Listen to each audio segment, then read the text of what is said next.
Welcome to Relate with Miss Lisa and Ruben. Welcome Season 4 to our brand new season episodes.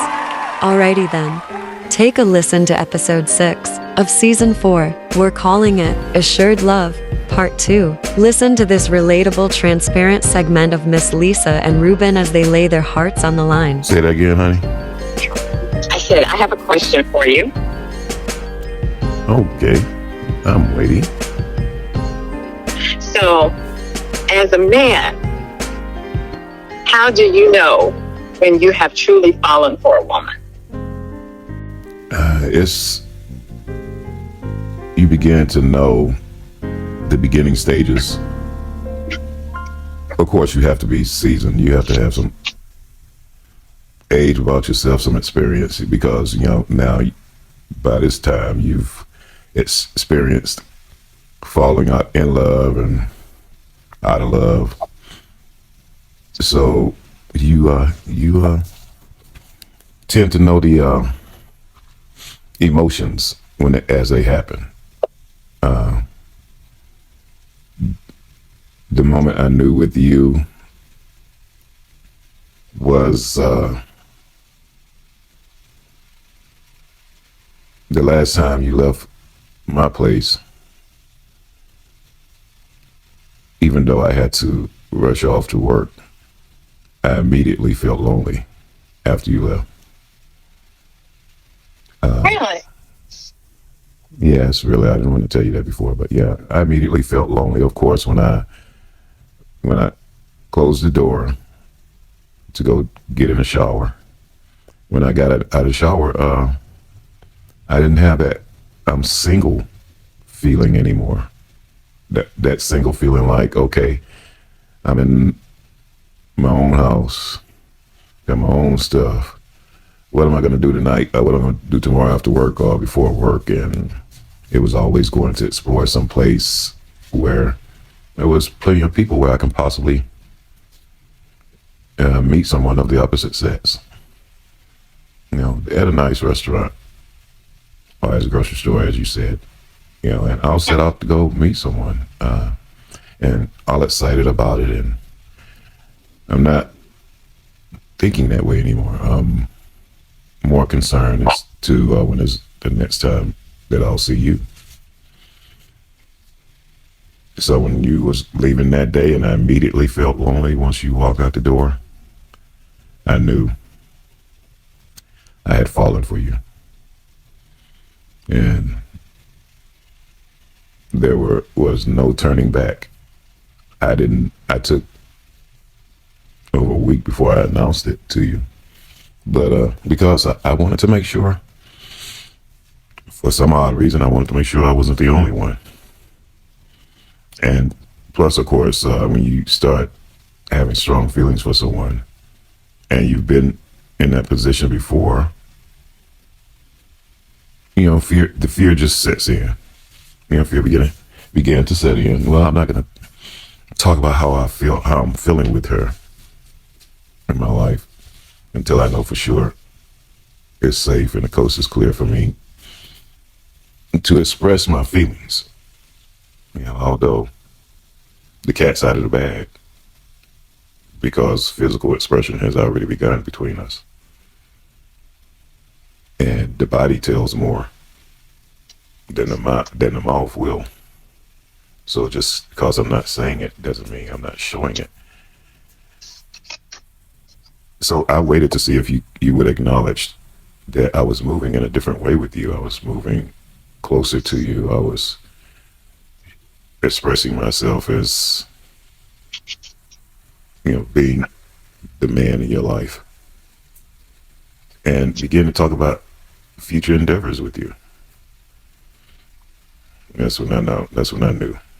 When you can talk about the avoidable conversations that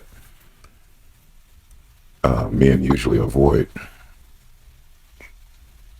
to keep from giving up any idea of moving forward. Basically just avoiding any idea of future endeavors together.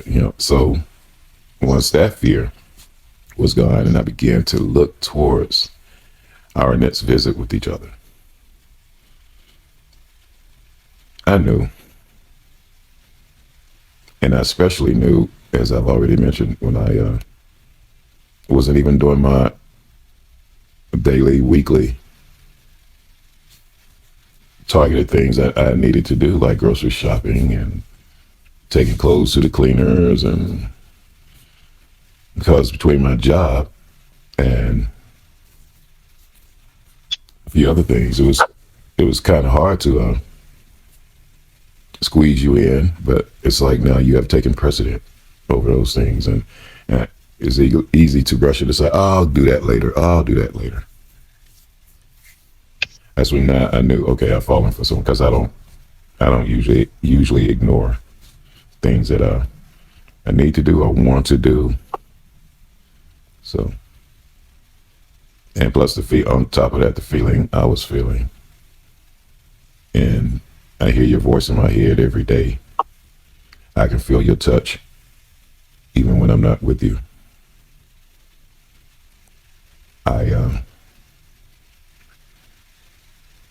Even the way I'm feeling now, I'm holding it so I can explode on you. So I guess that's the point, thinking about you constantly. You know, any man would know. Yes, I do know. You were just intently listening. Yes, I was. I was thinking about my moments. And I knew, which was about a week ago, that Monday, and I told you I didn't want you to leave. I mean, you couldn't just stand there forever. I had to go to work. But I was thinking about that. I almost said it when I hugged you and kissed you goodbye. It was like in my mouth, and I caught myself. Because, you've heard those stories about, women will say if they tell a guy they love you, then he's heading for the hills. It's like guys don't want to hear the L word. Maybe that's because they don't have any idea of making any kind of long-term commitment with the individual. I don't know. What are your thoughts about that? You turn it back around on me real quick. Oh, you're a guy. Yeah, and I'm also more expressive than you are. So, you are, and that's probably the musician in you. I don't know. You said, what are my thoughts? You want me to tell on the fellas again? Yeah, just because everyone wants to know. I'm not going to tell on the fellas. I just know with me, if I hear the L word really soon in a relationship, and when we really haven't broken any ground on anything, I try to avoid leading someone on.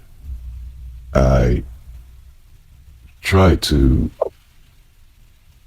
date in the capacity that, okay, we're testing this thing out. We're just doing this, testing this thing out. We may have a couple days, a couple weeks under our belt that we dated, and we've had a good time. But it's still too early to tell. And then all of a sudden she says it's the L word, and you're like, oh my God, this is how a man gets a bad rap by a woman, because she jumps ahead when we're supposed to be still exploring. I'm still speaking of a man, and personally, from my opinion. So she drops the L word. I've heard men just run for the hills when that happens, but I begin to either slowly back away, or sometimes I'll just wait to see if, okay, is it real? Is she just saying that? Do she really know what love is? Is it the situation hot and heavy and steamy? A lot of times, if it's really steamy, hot and heavy, people get confused as to that meaning that they're in love. I don't know. I just assess the situation, and then I'll start looking for ways to gently say, well, hey, I'm not there yet. So it's going to start looking like you're doing a lot of the pouring into, and I'm pouring out of. I'm not pouring as much as you should. And now, I guess that's it. Once one person drops the L word and the other person isn't there, then you know it's going to be friction from that point on. Even if you just continue doing what you're doing now, what you're doing seems to be meaningful, to her. So, and you're trying to respect her feelings, on the matter, because you know what falling in love feels like, and that person just made themselves incredibly vulnerable to the point that now they're feeling that, but you're not. So you can easily say something wrong that would hurt her. You can easily misdirect it. All of a sudden, everything is on a microscope. So that's one of the reasons guys run, because now if she falls in love and he's not there yet, now she's thinking about future plans, future endeavors, and he's just taking it day by day. So already you become unequaled. So that's when, Explanation. that's when a guy begin to ghost her. And most times he don't want to ghost her, but he's not there. And you're going to look bad to her friends and family and her that she's pouring all this love into you and you're not really pouring back because you're not there. You're just going through the motions of dating and not understanding even yourself. Well, why am I not feeling that? I like her. But sometimes love don't strike both parties at the same time. Or in the first 3 dates. Or in the first 3 dates. Even after sex. Oh, that's a whole different topic. Well, that's part of it. That physical connection it should tell you, like a thermostat, what temperature the relationship is in. If you can't figure it out when you're sexually involved with someone, you're going to be guessing for the rest of your life. Because that physical connection, nobody can fake that. You can fake orgasms, but you can't fake the actual physical actions that happens. You can tell about a woman, you can tell about a man. But let's say no sex has happened. It's just been a clean dating couple. They just been out a few times, holding hands, kissing. Never experienced sex with each other, but came really close. And then one of them fall in love to the point where they drop the L word, and the other one is immediately uncomfortable. If you're the guy, you're like, oh my goodness, what do I do with this? And even if he decides, well, I really like her, so I guess I'm gonna love her. I guess I love her too. Love is not a guess. Love is still patient. Love is still kind. Love is still long suffering.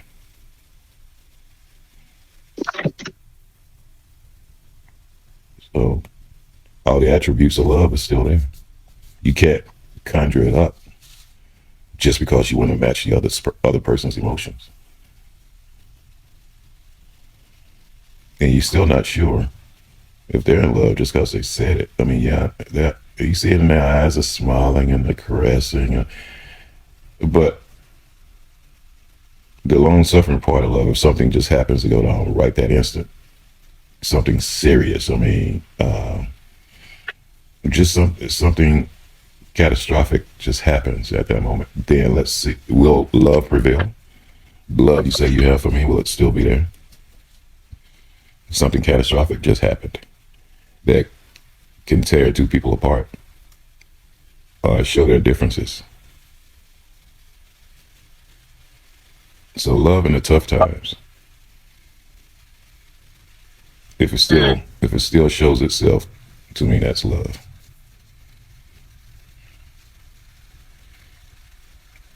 Well, I guess this would be another one of those self-reflection things, for people to consider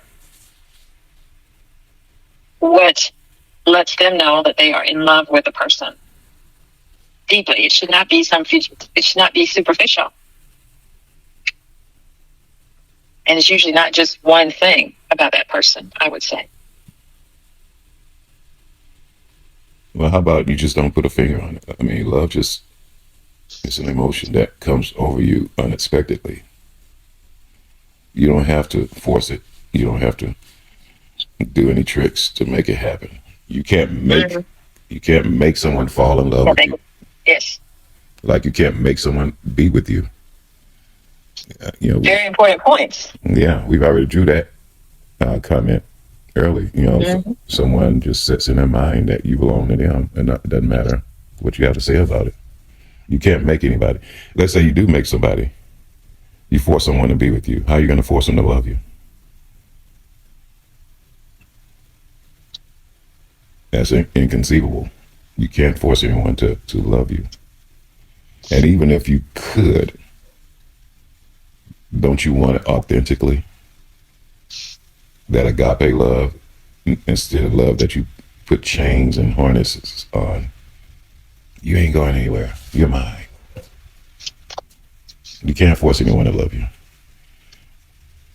That shows up in your character. That person falls in love with your character, falls in love with the things that you really don't even pay attention to yourself. He may fall in love with the twinkle in your eye. He may fall in love the way you sit down, or he may just fall in love with the way you laugh. He may never say anything, but those are the things. He may fall in love with watching you walk towards him with your arms out, showing that you're getting ready to accost him. Is that a hint? No, none of it is a hint. You open that door to a season of knowledge that I've encountered through the years, 60 plus years of being on this earth. And these are my assessments. These are they're more than opinions. I've already experienced a lot of the things I'm talking about. So no, I'm not giving out hints. By now, I'll let you know exactly what I like. I think you have. Yes, you have. I think you have it all sold up. I don't think I have to ever give you anything. So yeah, if you're fortunate enough to really fall in love the way God intended it, it releases a flood of emotions that even make a rainy day look like a sunny day. Well, I just wanted your point of view on all of that. You're using me. I was very interested in the male's point. I was very interested in the male's point of view. What are you going to do with that information?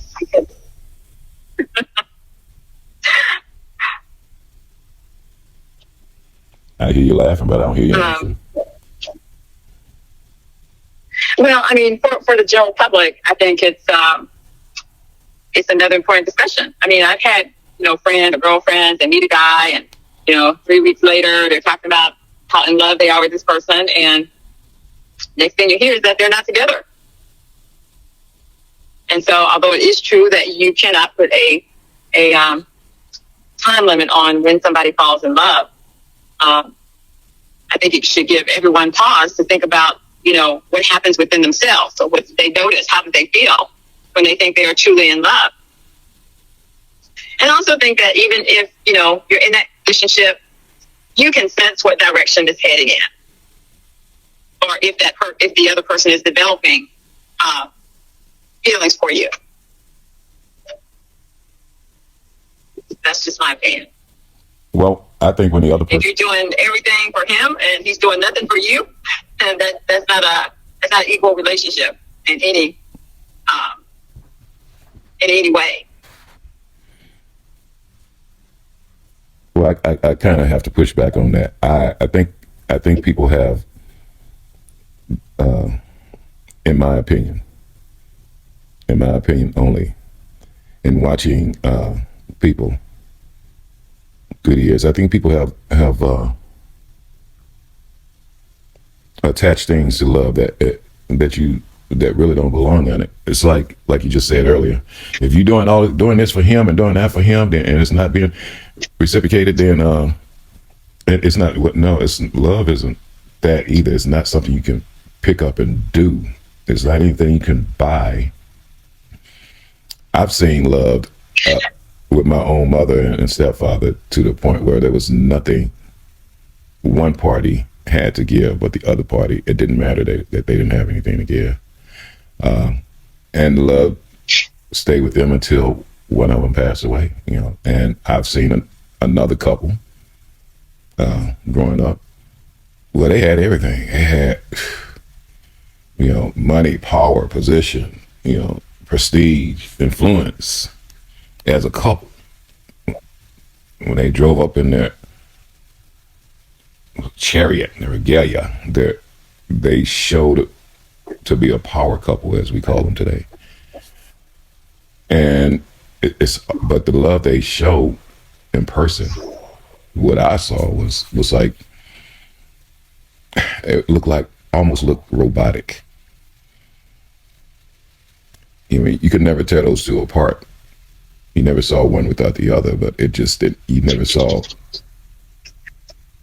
a kiss, hand holding, but they were always side by side. Like I said, it was almost like robotic. And even when their kids were born, their kids were like little robots. And I guess it was happy. You hardly ever saw them smiling. I guess they were happy. They had to be, because they were together till the day they died. I think they died within weeks of each other. I have experienced so many elements of what I thought what love was, that you can't even put your finger on what love is and how you're gonna react to it. So I don't think it's what you do. And I didn't mean by, I guess that was a very broad term. I was thinking in terms of, you desire to spend person with this time, but they never desire to spend time with you. Yeah, that's when I think I was thinking of it in that respect.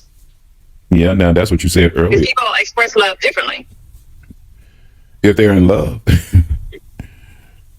Yeah, they're in love. I mean, the love that I experienced, it was the same love that the person I was in love with was experiencing. So we were sharing in the same type of love. And the way you know that is you begin to finish each other's sentences. You're not interrupting each other when one is speaking, the other one's listening, then the other speaking, the other. You're giving that respect. Respect just automatically becomes a part of it. And when you're loving on each other, both of you are into it. It's not just one of them just all over you, and then the other one just sitting there like. So that I don't consider that to be love. If I'm loving you and missing you, and you're not missing me and loving me, it's clear to me that you're not in love. And maybe I'm infatuated, because what I know about love, if you really gave it the time, because it says love is patient. If you allow love to breathe in the patient way it is, because we want everything now, but if you allow love to breathe, it'll both rain down on you like a rainstorm at the same time. And you're in love when both of you reach for one umbrella.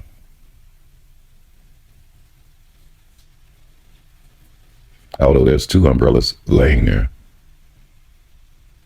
The guy who's in love takes the lead, grab one umbrella, pulls the lady close under his umbrella, who's in love, and allows him to take that lead. To me, that's when you know you're in love. Well, that's a good reflection. All right, love. Well, thank you for sharing your hearts with me. Every time you ask, I'll give. It's time for me to go to work now. Okay, it's time for me to miss you now. I miss you. Hey, it's Friday. I get to see my boo. Yeah, we're counting down the hours, aren't we? Yep, count down. Well, to me, that's love. We both counting down the hours. In fact, could you could you finish your thought with me? If I didn't have to go to work today, You would be right here with me. well, so if you didn't have to go to work today, what would you? I would be right there with you. Okay, that's love. That's it. That's it. Now, two people who aren't in love couldn't talk like that, couldn't even tease like that. If only one was in love. But you know, the courage, love, gives you the courage to be freely expressive about it. But anyway, go make that money, baby. I'm gonna have to get up and go make my money in a couple hours. You still want to wait until we start talking about love No. language? Oh, this is a love language. This is a love language session. Isn't Well, the next one is getting into the love languages. it? Okay. This is a prelude to love language. Prelude to the love language. All right, sweetie. I hear you. I hear you come up with them titles now. Okay, baby. What you You have? know, we've talked about what it means to us. How do you know you're in love? So the next is, okay, how do you express that love to that person? How do they know you love them? You know? And that's No, love. That's love to know that you listen to every segment that I spoke about. That's love. Of course. Since you asked me the question anyway, I wasn't going to deny you the answer. Well, thank you. I know I put you on the spot. Yeah, you always put me on the spot. I'm trying not to do so much advising and talking. But see, normally it's the woman that's saying, I love you first before the guy does. Well, I haven't always experienced that, so that's what you've experienced. I've experienced my share of men that I saw guys screaming out the "I love you" first, and then she didn't reciprocate, and then he come crying back to us. Man, I don't think you love me. So I've seen it on both ends, to tell you the truth. Well, I mean, yeah, it happens on both ends, but it's just interesting to know what the other one thinks about, you know. Join us again for another transparent, exciting, and opinionated episode of Relate with Miss Lisa and Ruben. Okay, family, happy dating. And date happy.